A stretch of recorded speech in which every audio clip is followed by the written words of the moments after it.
let's try. Okay. This, like Let's go. The real thingy.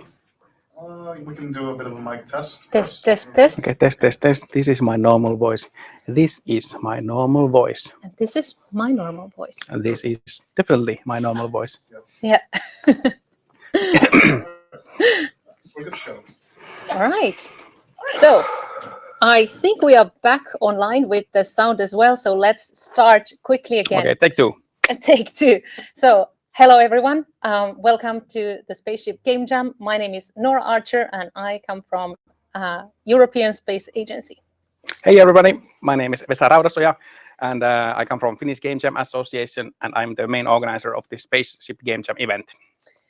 And yeah, we have an amazing event coming up. We're just in the beginning of it. And during this weekend, we're going to be basically making history because nothing like this has been done before, combining games and space exploration science. And we're going to tell you all about that. You probably know something already, but let me just give you a very short history to how did we end up here. So 2 years ago, when I started at ESA as a game designer and virtual reality designer, I asked myself that we should actually have more game jam related projects or some kind of work with game jams, because game jams are such an amazing way to operate on the space of early exploration preparation, even in a way, or innovation in general. So then I decided that since I have a background in the Finnish game design and studies, I came to Finland and I tried to look for ways to how could I collaborate with someone. And what are the odds? I was actually talking with Vesku, who is from Finnish Game Jam, and together we started thinking about this opportunity to organize a game jam that delves into exploration research. And yeah, maybe you could tell something about Finnish Game Jam organization. Yeah, the Finnish Game Jam Association has been organizing events since 2013, so hundreds of events and thousands and thousands of participants. So, and of course, Finland is one of the most active game jam country in the world.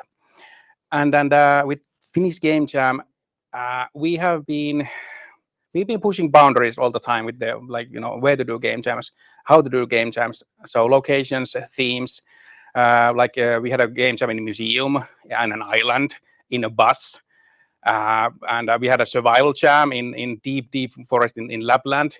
So what could be the next step? Well, we haven't been in space, so definitely this is suitable for us. Yeah, so you can see that it kind of naturally comes together actually with this kind of setup.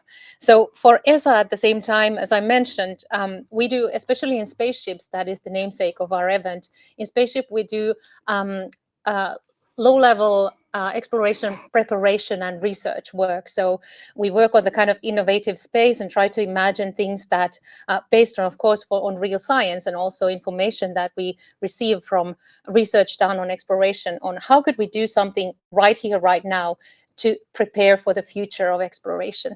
And there are so many interesting topics there, actually, and we're going to talk about this. We'll name them missions, so kind of diversifiers that we will give you guys. But before we go into the missions that we have, I just want to say that from ESA side also, we're going to support all the game makers who are part of this event with some tutoring and help to understand the exploration science topics. We also are going to give away some of our assets, 3D assets, to sort of make your work a bit faster in the early stage. And yeah, of course, we have a cool team here as well organizing. We have a lot of people working behind the screens. We have artists, we have technicians, we have organizers all around Finland as well. Yeah, it has been quite a journey from the idea, from the vision to make this event happening. And of course, it's not only you and me. There's a team of dedicated people who have been working for the past half of a year to make this happen. And I have to say, although this is the first event as this kind, we have 9 sites all around Finland. We have hundreds of participants. We have 100 people here in Helsinki in this metropolitan venue.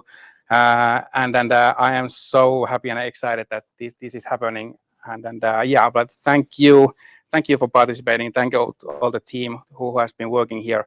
This is going to be great. Yes, yeah, it would not be possible without also the people who are actually participating and making the games. So we're looking forward to that. But we also actually have other people to thank because we have collaborators. Vesku, maybe you can actually introduce them. So yeah. Yes. So yeah, of course. We need people, we need partners, and to thank our partners to make this possible. So our main sponsor, Rakettitiede, sponsors Game Makers of Finland, Next Games, and then supporters European Institute of Innovation and Technology, Culture and Creativity, and IGDA Finland. Also, huge thanks to Metropolia, who offered this huge and beautiful venue where we are right here in Helsinki. Yeah, and also, of course, a huge thanks to all of the satellite site organizers and the teams and venues over there. We're going to have an amazing weekend, which covers pretty much, I would say, almost most of Finland. So this will be amazing. And next step, so we're moving on with our program. We're going to have a little keynote video that we would like to show you from kind of a greetings from ESA, and especially from the Spaceship team that is going to be supporting you guys also during this weekend. So without further ado, please enjoy a little greeting from the ESA side from Spaceships. Thank you and welcome.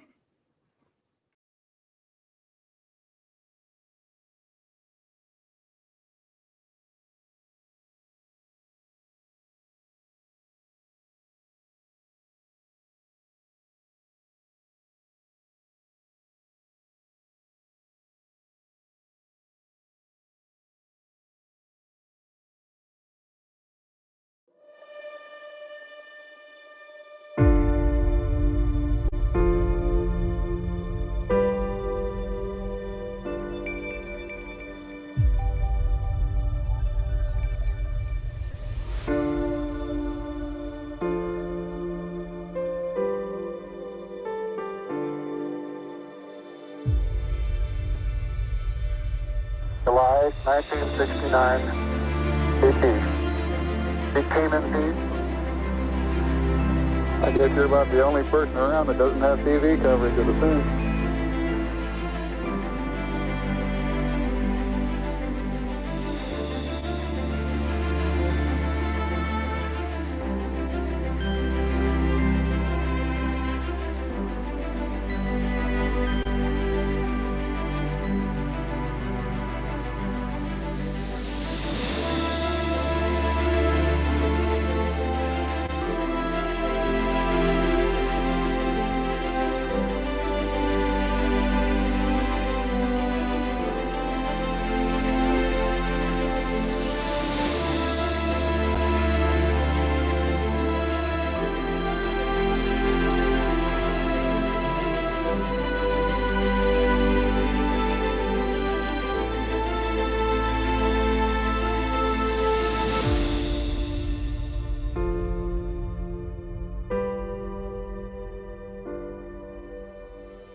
I'm personally inspired by space because of how vast and unknown it is. Internal feeling of exploration, of looking beyond the veil. It's about pushing all the boundaries of humanity itself. Personally, I love science, and I'm always curious about how things work, and especially beyond the Earth orbit. Space it doesn't belong to any one person. It doesn't belong to any one company. It belongs to all of us. And the reason why we are so passionate about space in general.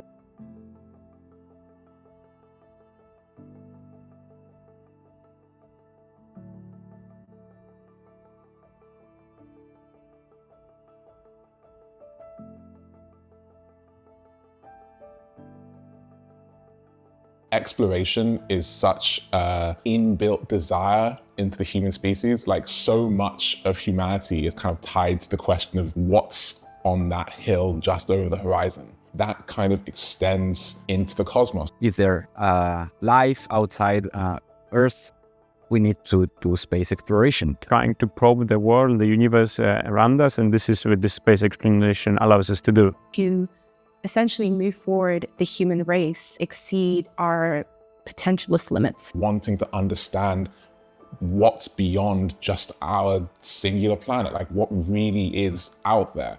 And it's such a beautiful thing to want to explore, and such a wonderful thing from which we can draw inspiration. The information we can get from space, not only about the scientific research, but also about our own planet, is enormous. In the end, all of the data, all of the technologies we develop actually benefit us all.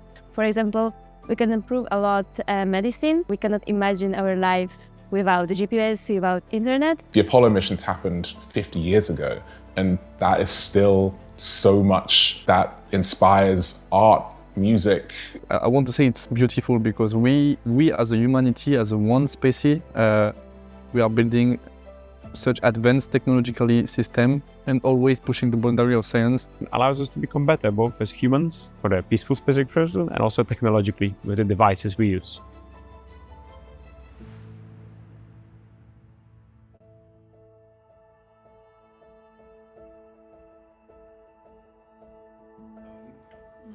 Yeah, it doesn't open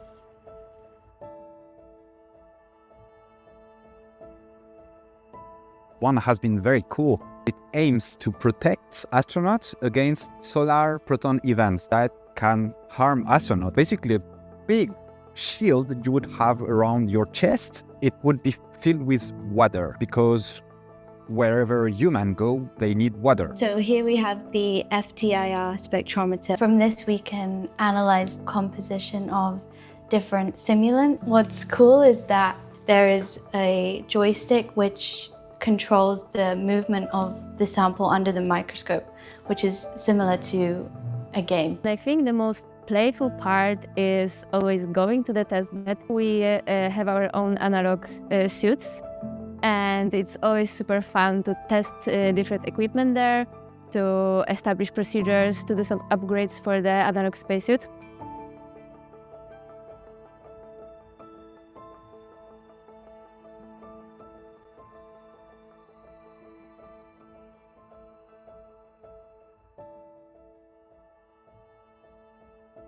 I think it's nice to always try reflect an element of realism into the games, even if it's only at a fun level, but then it becomes not just about having a game experience, but also becomes a bit of an educational experience as well.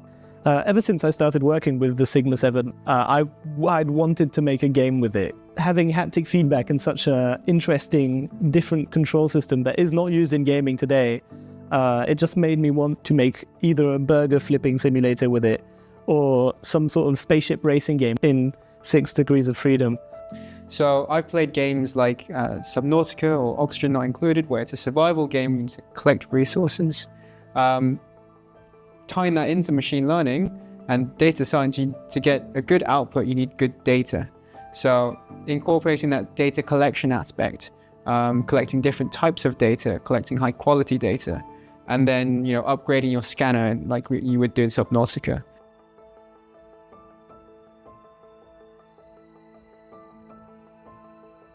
I think the reality of what we're planning for exploration is really, really quite exciting and interesting. A lot of times people focus a bit more on the hyper fun or hyper unrealistic scenarios. So I think it's really nice to actually look at what we're genuinely planning to do and build up gameplay experiences around the things that are going to happen in the next 10, 15, 20 years, the moon or even Mars after that. Hard technical sci-fi stuff. I feel like a lot of people orient an intuitive design aspect to make games open and accessible to everyone, which is a good thing. But space is definitely not that. Space systems today are definitely not intuitive things to control and to learn.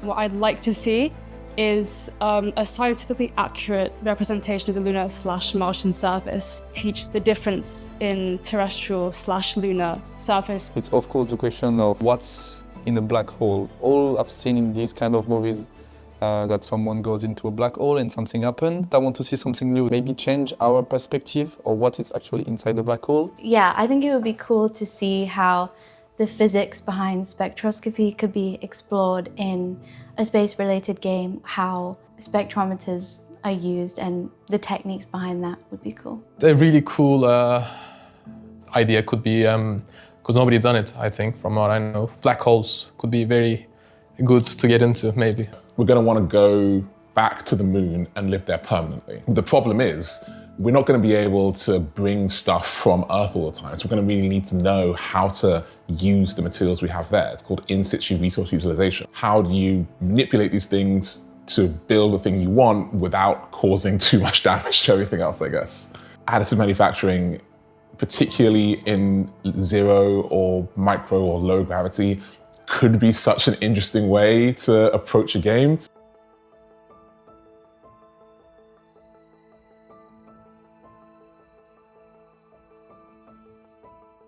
I am so looking forward to seeing all the cool, amazing games that you make. I think this is the coolest thing ever, so good luck and have fun. I really hope you guys enjoy the game jam. I'm really looking forward to seeing what you guys make. Really get creative with the data types you're able to immerse yourself in, how you can mesh those together to form a story or something like that. Good luck. To all the Game Jam participants, from the poets to the artists to the researchers and the engineers, I can't wait to see all the creative games you've made, and good luck. I think it's very nice that it's being co-organized with Spaceship, so use all of the knowledge you can get, all of the information, also the expertise as the people and the mentors have, and to make a best spacey game possible. Excited to see what sort of games about space you guys make, and excited to try hopefully every single one of them.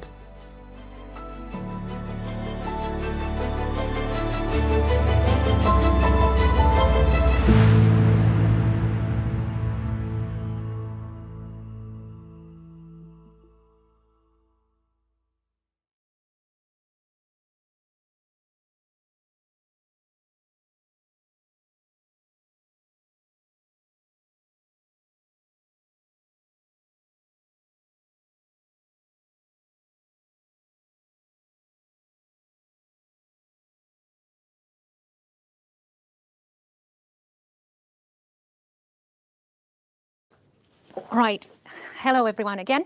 I hope you joined a little video from our main collaborator, ESA, and some ideas and thoughts that they wanted to share about their views into games and exploration and innovation. And we're going to be moving forward to a panel discussion that we actually have organized for today. And we're going to be talking about something called missions. So in this game jam, we don't actually have one certain theme or topic, but we're talking about exploration science as a whole.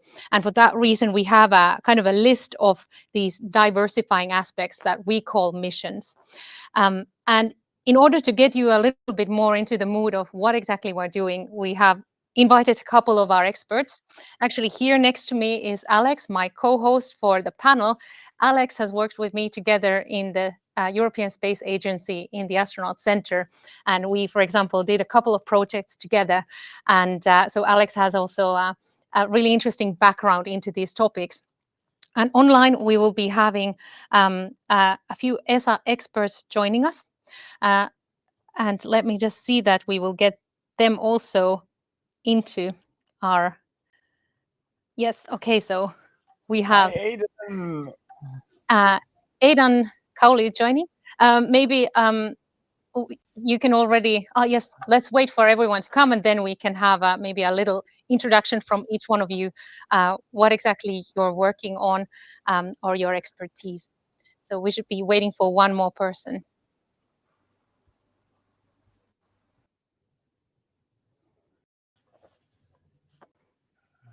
Haha. Hello. And yeah, hi everyone. Can you hear us? Okay. Yeah. I can hear. Yeah, just a moment. I think we need to do one more check that we can also hear you guys. I think you might be heard in the stream, but let's see that we will get you also here into the studio. maybe one of you could say a word. A word. 1, 2, 3. Nice. Okay, we can hear you guys. Great. So welcome everyone. Aidan, Romain, and Martial. And if I could ask in the beginning to introduce yourselves and tell a little bit of your background, what you're doing at ESA currently. So Aidan, could I ask you to start, for example?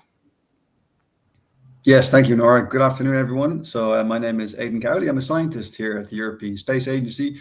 I work at the Astronaut Centre in Cologne, and I'm part of a team that looks into preparing for future exploration.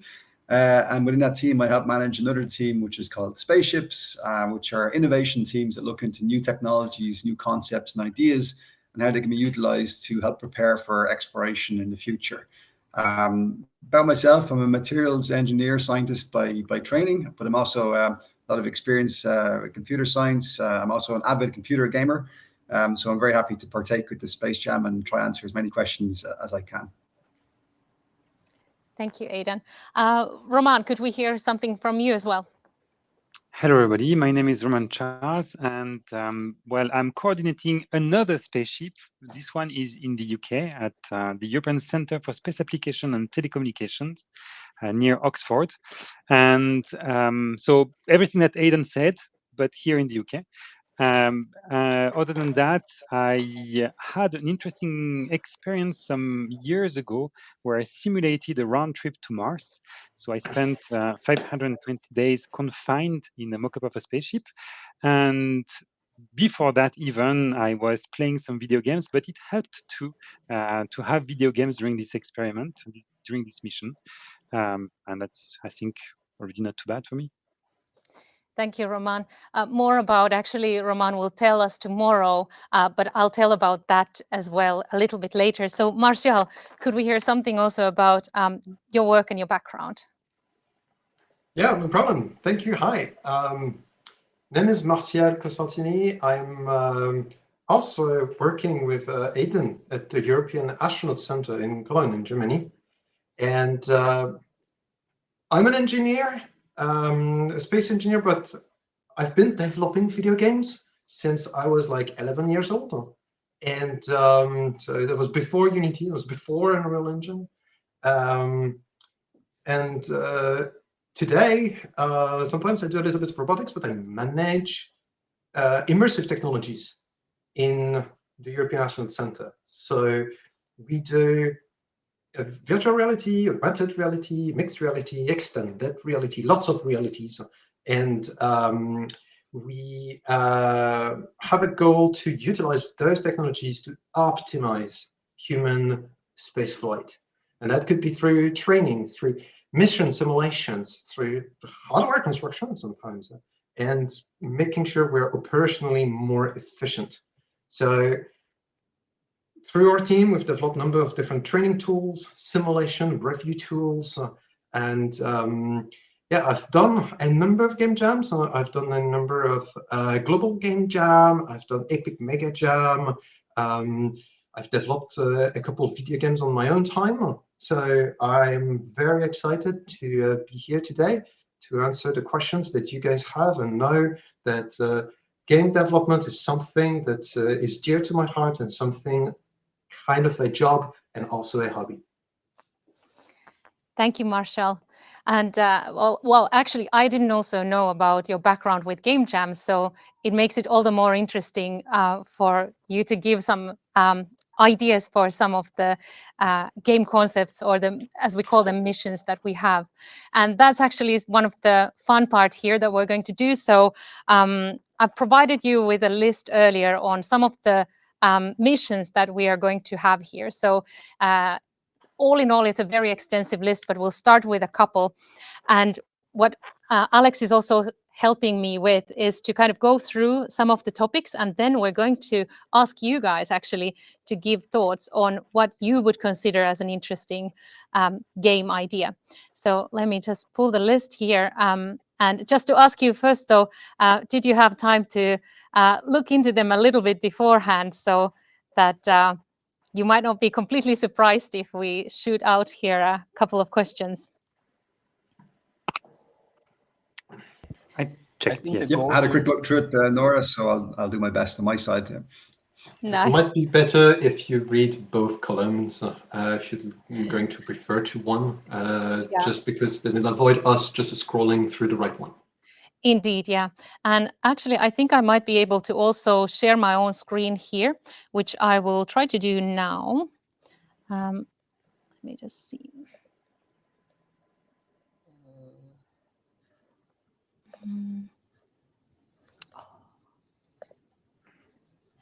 There we go. Let's do. So I will just share you so that you guys can also see. Let's do this diversifiers list here. Can you see now sort of a mission list here that we have on the screen? Yes. I hope it's being showed to everyone.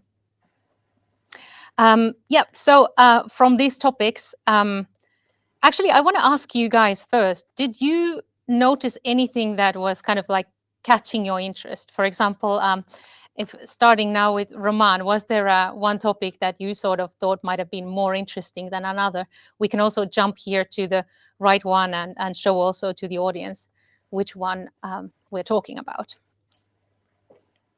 Well, I do have one that I think could be interesting, and it's more a dear memory of mine. It's the gravity well.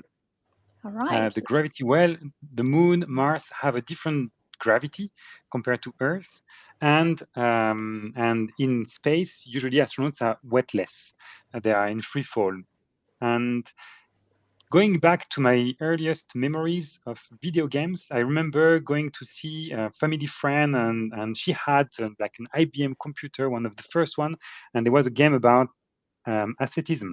So running and jumping and all that, and you had to type very good manner to run fast and to jump high. And I was imagining on the moon, what would a jump look like? Like you don't want to jump inside the base, you would just hurt your head.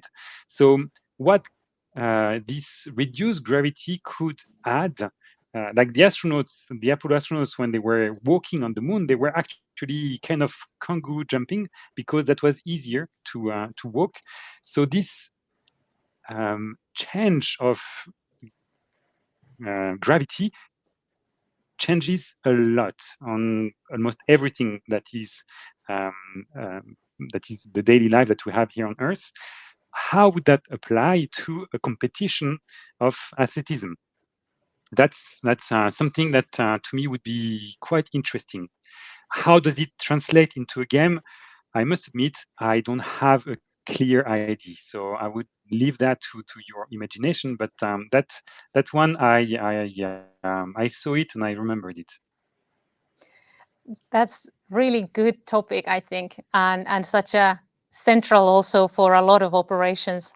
Of course, also in complete zero gravity. So I think that this might be one of kind of a favorite topic during the game jam. It's also a good example for using video games to simulate something that most of us, at least, are not going to experience in real life, something that maybe is very counterintuitive. True. I still remember when I started my internship, I got to try a lot of like this extended reality software that we had for astronaut training. And one of those simulated 0G on the ISS. And of course, I got very sick trying it out as like a novice. But it was an incredible experience because this is something that, you can't really imagine. So I'm very curious to see what some of the jammers are going to create here. Yeah, absolutely. And it's a great topic. I think Romain has actually stolen. I chose the same because there is so much hidden inside gravity. Like you mentioned, like athletics and jumps, but all ergonomics needs to be rethought depending on the level of gravity under which you are. And I can remember, like, I did my first global game jam in Paris. It was in 2015. And one of the games was just a platformer where you can only control sometimes the direction of your pawn in certain zones there was. And one of my dearest friend was a game designer and decomposed that for me. It was like, this is great, but be careful because when you're not touching anything, when you're not in the zone, you cannot control the direction. You cannot play for half a second every 2 seconds. But that's exactly what weightlessness is. You cannot modify your direction of travel all the time. The kangaroo jump that Romain just mentioned, that means that if you are indoors, you're going to do some form of a small jump. And during that jump, you kind of have to compute where you're going, do the right jump, and then land there. You're not all the time in control. Moon gravity, character locomotion is extremely rare to be realistic in video games. There's something to be done there.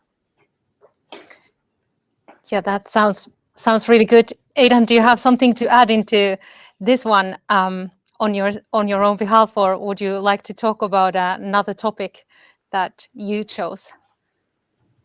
No, I mean, actually, looking through the ideas that are being proposed here, there was two that really caught my interest. One is the Darkest Night. I think it's towards the end or at the start. Yeah.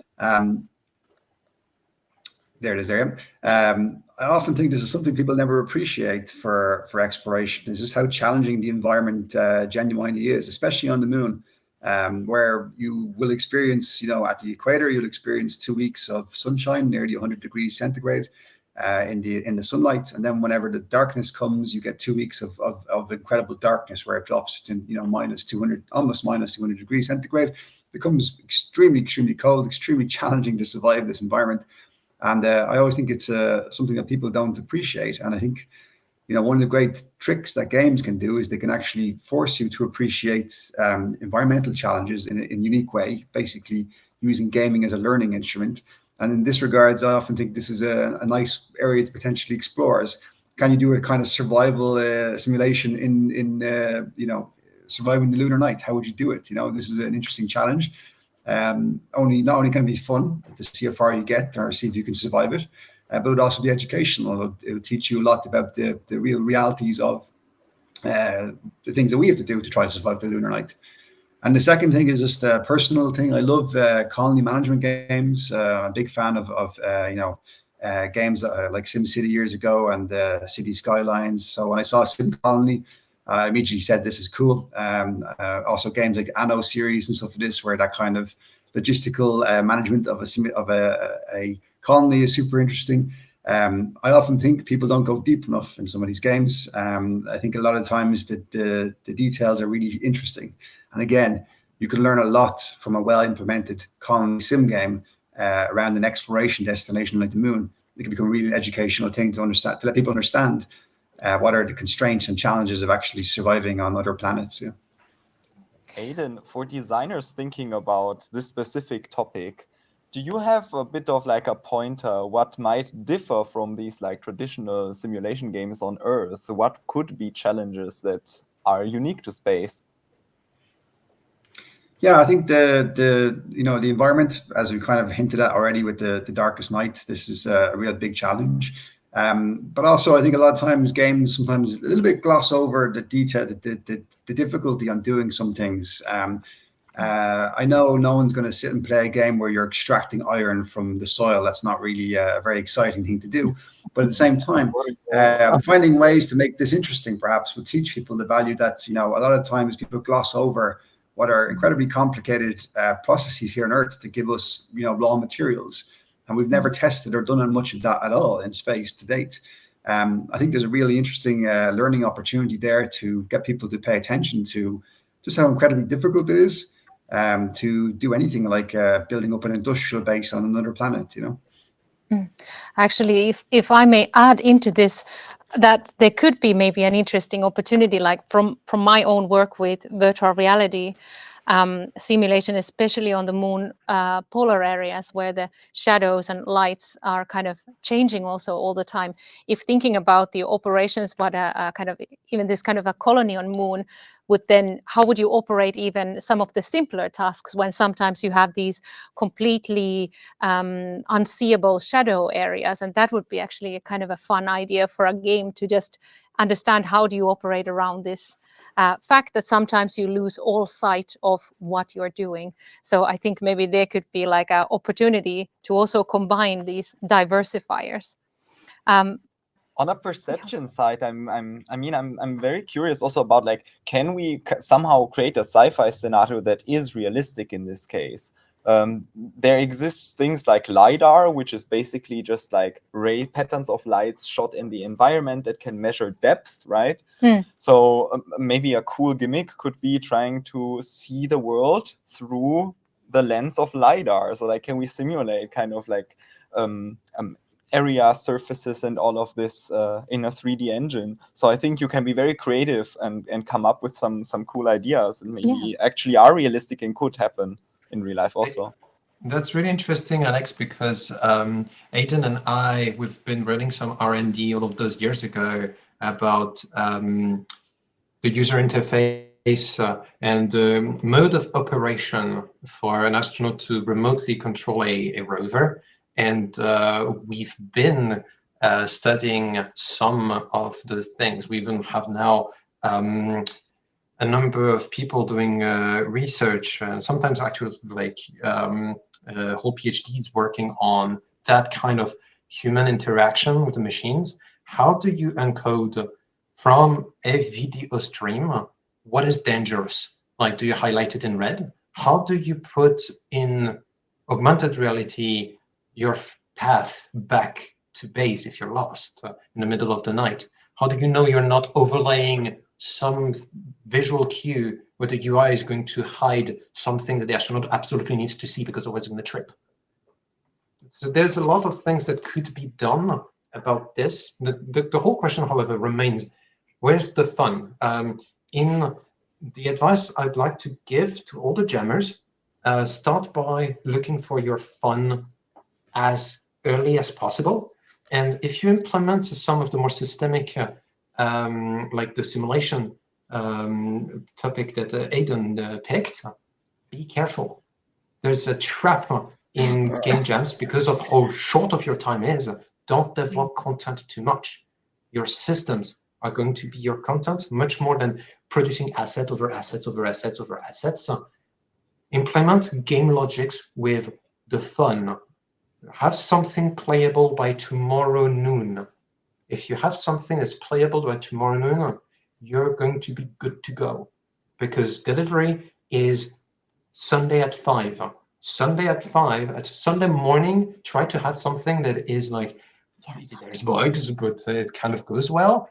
And having systems.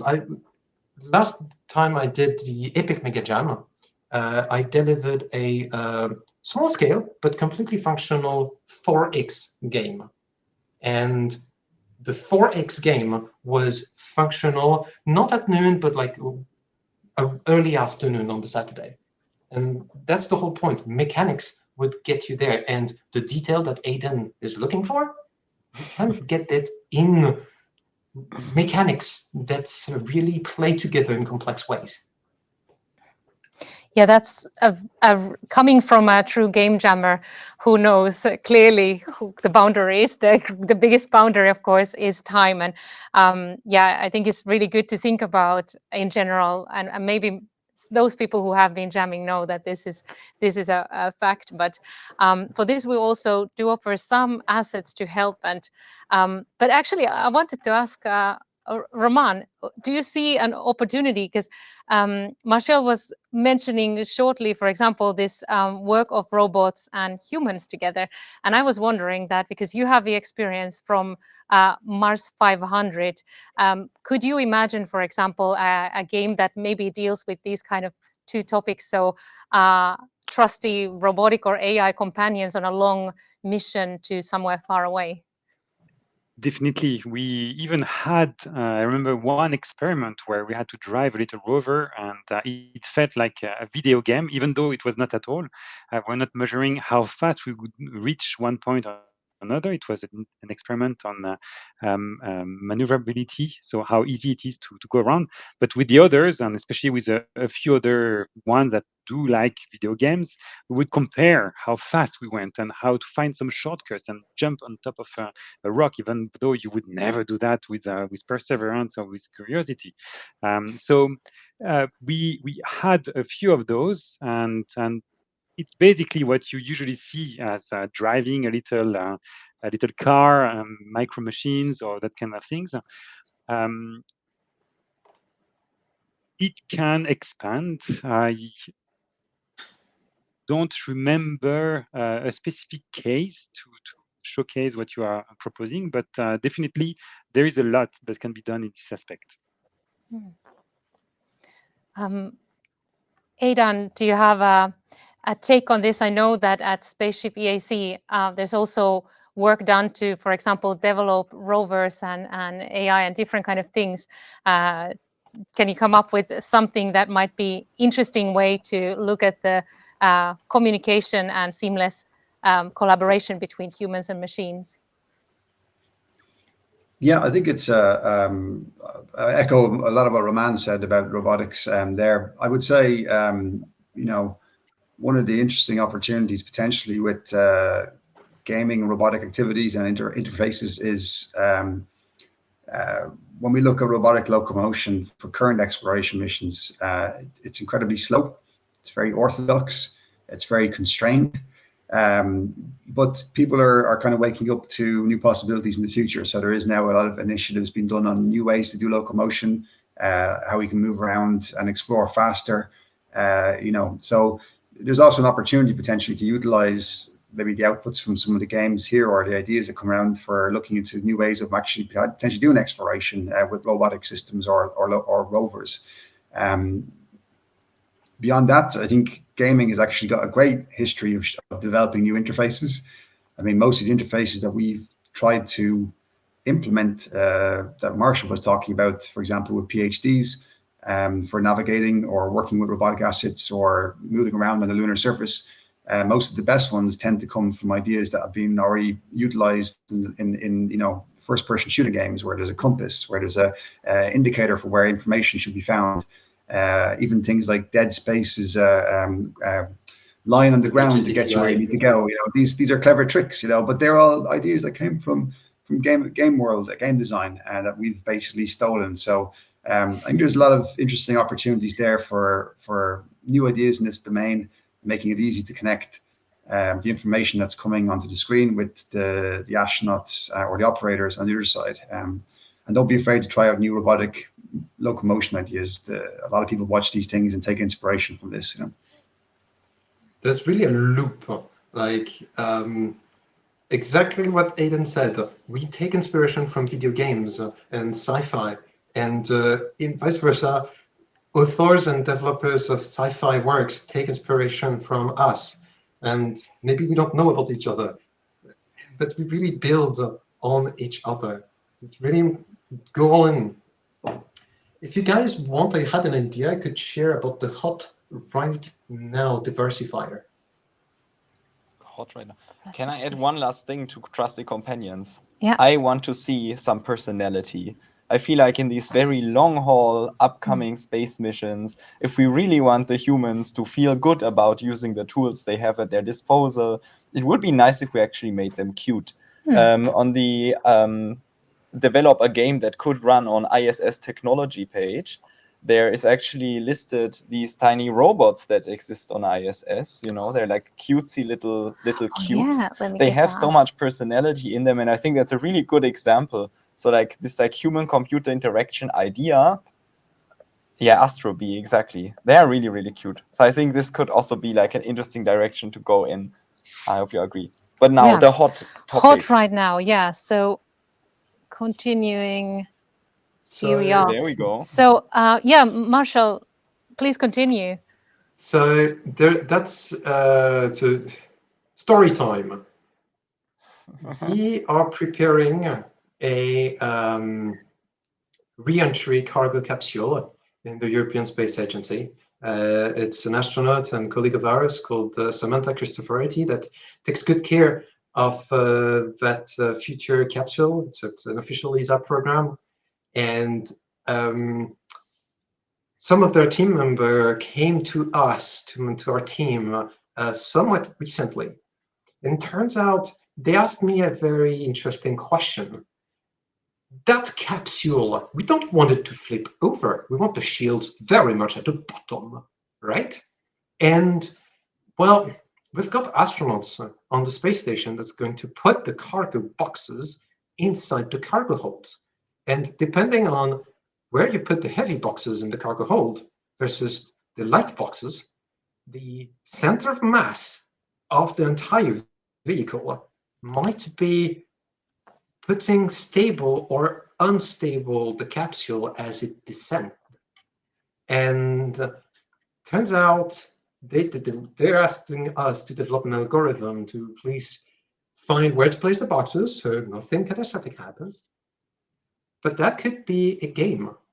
If you would imagine somebody that has zero-G locomotion and is being told that they should be putting the cargo boxes correctly in order to control the descent of the vehicle, or maybe somebody's trapped in the capsule and needs to move boxes from side to side because then the moments of inertia or the center of mass is not the right one. Maybe there is propellant that is sloshing around and you need to transfer propellant from one tank to the other tank to offset the mass. There's probably a lot of gameplay opportunity because there's always the sense of urgency, and it's very intuitive to know if I move the mass from there to there, this is how it should happen. But because things might rotate and orbital mechanics is a bit more complicated than normal mechanics, there's probably an interesting gameplay to find in there. And just to point out, like Marshall, I mean, if you look at Death Stranding, where they have stacking of cargo containers on the back of the poor guy and running around, already people have made a game out of it. A very strange game, but a game nonetheless. So. Yeah, I was just about to comment that it's kind of combining actually again a couple of different challenges, which is interesting because this seems to be a bit of a trend. Maybe the game makers can also make a note about that it might become super interesting if you can combine two different things.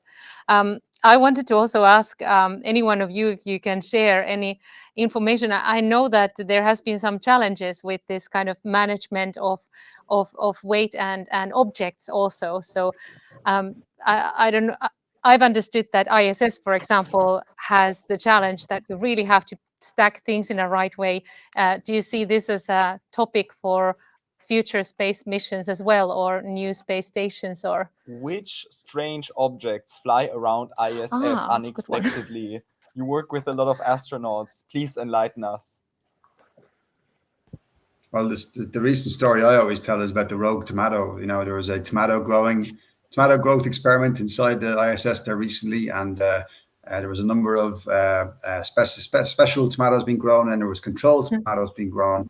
And then one day the controlled tomato apparently floated loose, but nobody's seen it. So it disappeared. And then the scientists were giving out to the astronauts and blaming them for eating the tomato, which they didn't. They said they didn't touch it. The tomato had just come loose and floated into the air ducts being collected. So it was only a few weeks later or a few months later, they actually found the desiccated husk of a tomato inside the air ducts and realized that, the astronauts were not to blame. The tomato had gone rogue. And, it just shows that people think we keep a perfect inventory of everything aboard the space station. Romain, you can back this up. They absolutely do not. Things fly around all the time, and we don't track them half as well as we should. Yeah, nothing to add. It's the truth. The things float away, and you hear most often of rings or little things that are found months, if not years later, and then it's a hardship to find to whom did it belong. And our boss at the ESA, Frank Devine, has some nice stories about that. But things float away, everything, and it is, especially when it comes to water or crumbs, that becomes kind of dangerous. So you have to be careful. And actually, one of the main emergency that you have on the ISS is toxic atmosphere. So if you have anything toxic floating, then you have a whole protocol to follow. That could go into some details, but I'm not sure it's the easiest to gamify. There could definitely be a game to replicate what actually happens on our side, where like if somebody on the camera streams sees a floating bypassing screwdriver, it's like, oh, the screwdriver, which one was it? Try to find its inventory number and try to ask crew to maybe check the the ventilation grids to see if somebody stuck to it. And usually they find a whole lot of things and say, oh, my shucks. There's probably a inventory management game to be done after the mess. And we do have dedicated teams and databases to manage that. It's not like we're not trying. It's just that the mess is really high. Actually, this is a good segue to another topic that we have, right? Which is about communication and kind of the delayed frustration and comms on. Let's take that one more, and then I would also love to hear your thoughts on that. So like we're doing ISS spring cleaning, but only the people down there know exactly what is floating around down on Earth in comms. So yeah, it actually comes down to both of these topics. So we've let's say that probably quite many people have heard about the kind of comms that happen when a rocket takes into air, and there's lots of information that the astronauts hear. But of course, another thing is also the delay of communication that will become bigger and bigger with time and distance. So would any one of you actually have some thoughts on that? Like, of course, we can talk about, for example, turn-based games, but would you have any thoughts to add into that? Is a turn-based game a good way to understand this kind of delayed, or would there be another way that you would go into looking into delayed communication or information relay? I would start, say, go ahead, Romain. Sorry. Just having had the experience of delayed communications up to 17 minutes, tour-based seems to be the norm, at least during that Mars 100 mission, and I may talk a bit about it a bit more. We had 17 minutes one way, 17 the other way, and as soon as we had actually just 1 minute of delay in communications, we entered a different mode of communication. So we didn't expect any direct feedback. We would be more autonomous, gather as much information as necessary as possible, and do as much troubleshooting as possible without taking any risks. And then we would provide all that data to the control center, and we would just do something else and come back an hour later, hoping to have already an answer.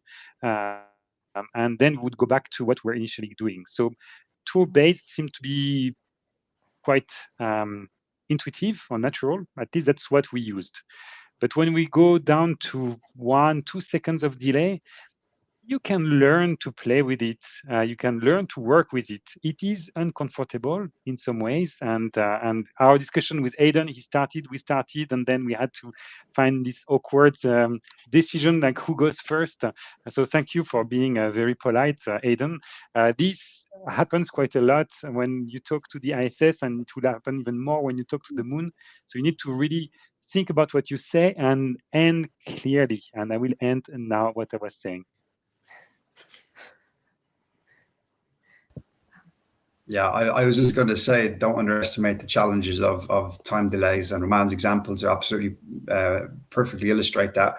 I remember years ago, someone explained to me that, for example, even a 6-second or a 7-second delay on communication can really, really, really mess up operations. As an example, he said, try tie your shoelaces with a camera with a 6-second delay.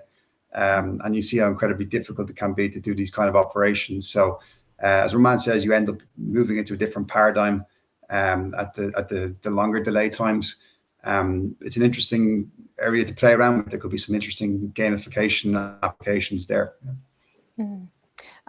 Martial, would you have something to add into this from your perspective or from the experiences you've had developing VR experiences?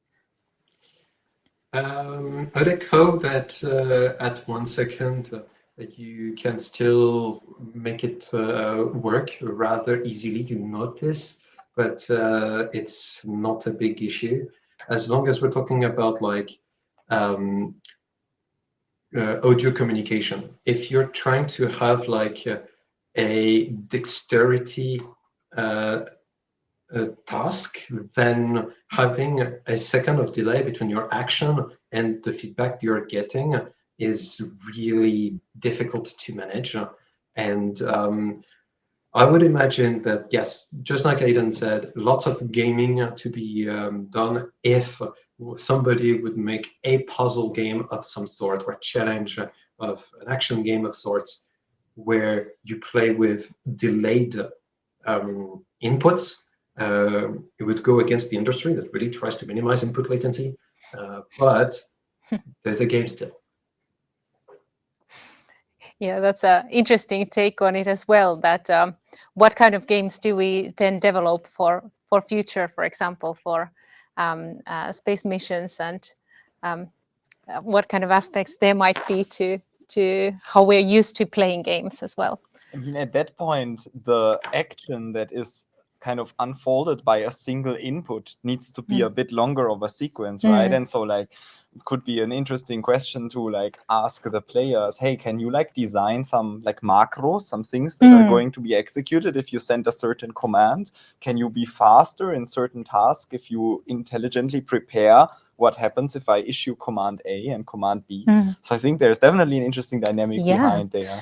Yeah, and the delay itself could be, of course, part of the game mechanics. So you are actually expecting to have this kind of macro play out on this delay time, but of course, it's not just seen as a delay, but maybe as the price of whatever you were doing. So I'm sure there are all kinds of possibilities. But I think, do we have time for one more, or should we be wrapping up soon? I think, depending on how about you guys, is there one topic that you would want to highlight from here still? The muscle tissue reinforcement Oh, protocol. yeah, let's go with we that. We love fitness games, and especially... Yeah, so actually, yeah, this is really interesting and kind of ties into space medicine, right? Yeah, space medicine indeed, and kind of also shows into the point that the technology development that we do with space exploration does oftentimes actually also come into to be developed and to be utilized on Earth on different kind of things, such as, for example, in space medicine. So what kind of wearable technologies do you guys see as an opportunity to develop? Are there some, for example, certain technologies that you guys have talked, for example, at the Astronaut Center or with other space medicine experts, on what kind of things would the astronauts be in need of right now or in future, for example, when the mission times are longer? Yeah, anyone who has a take on that? So one thing I've seen that's been tested as well, and but could always be made a bit more interesting, is back in 2016, for example, we had the British astronaut Tim Peake on board the station, and he ran the London Marathon on board the treadmill, as you can see in the picture there. At the same time he was running the marathon, he also had a screen in front of him that was showing the actual live feed of the marathon virtually. And a number of the people from the centre were actually running the real marathon in London, and they were popping up on the screen when he was running by them as well. And I think Tim said this is really nice to be able to see the people actually that he knew also running it with them on the ground when he was running it on board the station. I thought that was a really cool idea. I think there's maybe a lot of fun you could have in that kind of environment. You can make training a bit more interesting. Maybe make it not so much about running in a straight line like the Peloton devices and stuff like that, but make it a bit more interesting in that regards. You could go a little bit crazy here, maybe make it a bit more dynamic, or make it a little bit more extraordinary. Just ideas for something to display to the astronaut when they're doing their training. If you'd like, guys, I can showcase something that I'm not sure a lot of people know that we have on the space station relating to this. Can I share my screen? Yeah, sure. Let me just stop sharing and we'll see. Okay, then let me see. There. I clicked on share. Hopefully you guys can see that. Yes, we can. So this is Andreas Morgensen. He is a Danish ESA astronaut, and last year he recorded that video to explain a little bit of like the work that we've done in partnership with the Danish aerospace company. And that headset is one of the first that actually works in space. So it's technically very challenging to make a headset work on space station. And look at this. They've actually mounted it so that it synchronizes with their indoor bicycle. So now Andreas can actually do his gym in space. And instead of being entirely in the space station, he can actually like run on his home country. So those are trails that have been recorded ahead of time so that when he paddles, the bicycle synchronizes the playback speed of those bicycle path with how fast he bikes on the space station. So what's actually possible for muscle reinforcement is like right now we do have a number of different exercise devices. We packed a small gym essentially in one of the walls of space stations, like even slightly smaller, I think, than a vending machine, if you want a size comparison. And there's technologies to make it at least more engaging, more entertaining, to keep up with the very high intensity training that we ask them throughout their mission. So I just wanted to show you that. And we're looking really for ways to keep incentivizing crew to exercise as much as they require. And then if more exercises devices are possible, like right here, that's the main one. It's the exercise bike. This is a wonderful example how you can use this like cutting edge technology, zero GVR, to, you know, encourage something very human, this immersive technology. Amazing. Yeah, and the added feature also of gamifying it with showing your location, and who knows, maybe there's a next step into that in some point to make some kind of gamified decisions as well.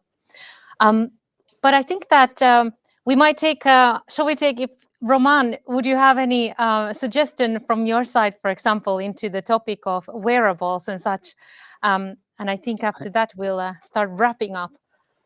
So I have a quick story, let's say, that goes a bit transverse or tangent to what we talked about. In going back to this experiment that I did, being confined for such a long period of time, we had a Wii, Nintendo Wii inside, and we had Rock Band as a game. And roughly mid-mission, I played the guitar. I learned to play a bit of the guitar when I was younger, so I would play this Rock Band with the guitar, and I was like expert and pretty happy about myself. But roughly in the middle of the mission, I started to play the drums. And I started easy because I'm not a drummer, so easy, and then a bit more. And after a few months, I realized that after each lunch, I would go, and by that time, everybody was sick of those songs. So I was the only one playing a bit of drums, and I was hit that for half an hour, and I was almost sweating playing Rock Band with drums. And I think it was a way to extract some aggressivity. I was hitting the drums instead of anything else. So I believe it helped. So it's not so much tissue reinforcement, it's how moving yourself in a game that allows you to kick something, I think helped. It was not measured or anything, it was more a personal feeling, but it stuck to me that I went quite hard on those poor drums during Monster 100, and maybe there is something of a psychological support on top of tissue reinforcement that can be brought, especially with some martial arts, combat kind of things in low gravity or in weightlessness. I mean, that sounds amazing. And I think that this should hopefully inspire everyone to make some kind of game where you can punch or play the drums or something like that, especially when thinking about a Mars mission or such longer game. But yeah, hey, I would love to ask so much more, and I think everyone would love to hear more, but we want to get into the actual game making and send people on their way to ideate and make teams. So at this point, I want to thank you, Aidan, Romain, and Martial for being part of this. This is amazing. And maybe if people have some small questions, we can maybe send them your way, but let's keep them short. But maybe I'm sure there's people have lots of questions still to ask. Yes, thank you so much for all your inspiring input. I think the jammers are ready for all of this. Yeah. It was so wonderful to see you again. Yeah, absolutely. Thank you, everyone, for being here. Thanks, Likewise. guys. Good luck. Thanks Looking for forward to see everything. the results. Thank you all. Have fun.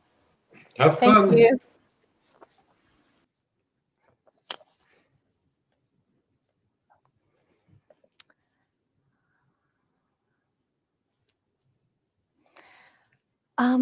Right, that's amazing. I want to myself get making games so much now. But yeah, we actually need to move on and send people soon into their groups. But before that, we have one more message from our sponsors, and we will listen to that. And then I have a couple little things to add just about the weekend program. But yeah, let's take a small moment to just see all the people who are supporting us. Organizing this event this weekend. This pioneering event. Indeed, Thank you, sponsors, for believing in this idea and helping us. Yeah, that is true. We need lots of different kind of people to be part of it.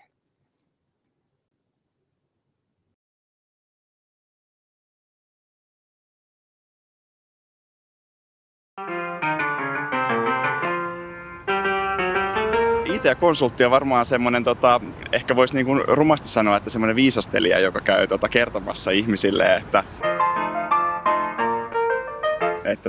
mistä napista tietokone laitetaan päälle.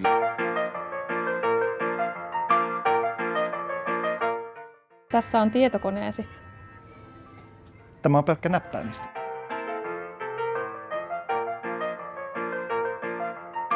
Kyllä me näissä rakettikauppiaspiireissä käydään koko ajan dialogia kehittäjien kanssa ja pyritään Miten se on noin vaikea? Ikinä en ole konsulttia ostanut. Enkä osta.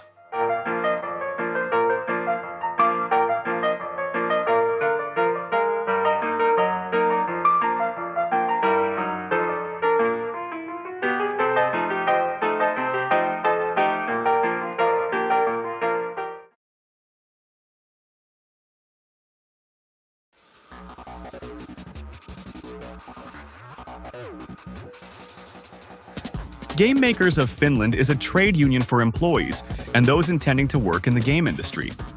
We help and advise members throughout their careers in matters related to job search, remuneration, and employment. We develop standard and fair working rules for the industry and thereby promote the vitality of the Finnish game industry. At the same time, we are setting an example internationally as we are the world's first union in the game industry. Belonging to a union is like taking out insurance. You can get help when you need it most, as you may encounter unexpected turns and changes in working life. Versatile career services tailored for technology and game industry professionals. Versatile trainings and courses and personal guidance help you to get your career moving in the right direction. Professional pride is an appreciation of one's expertise and profession. By being a member of the Game Makers, you are among your own.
And huge thanks again to our sponsors. Without them, we could not do this. And a huge thanks to our panel from ESA. I think everyone is super inspired right now. And for that reason, I'm just going to say one more thing. So tomorrow at 12 o'clock, we will have our in-orbit talks happening. So if you want to take a little break from your development, that's an amazing situation to do it. We have Romain from the panel and other amazing speakers as well. So please join us to listen to these different kind of points of view from space and gaming. And in this point, I want to thank you, Alex, for helping out with this amazing panel discussion. I hope you will also have a great event, of course, this weekend. And yeah, I think this is the time when I should stop talking and tell everyone to have a wonderful time. And I'm excited to see how things go, and see you later. Thank you for letting me be part of this. I'm so excited to see what all of you are going to build. Happy jamming. Happy jamming.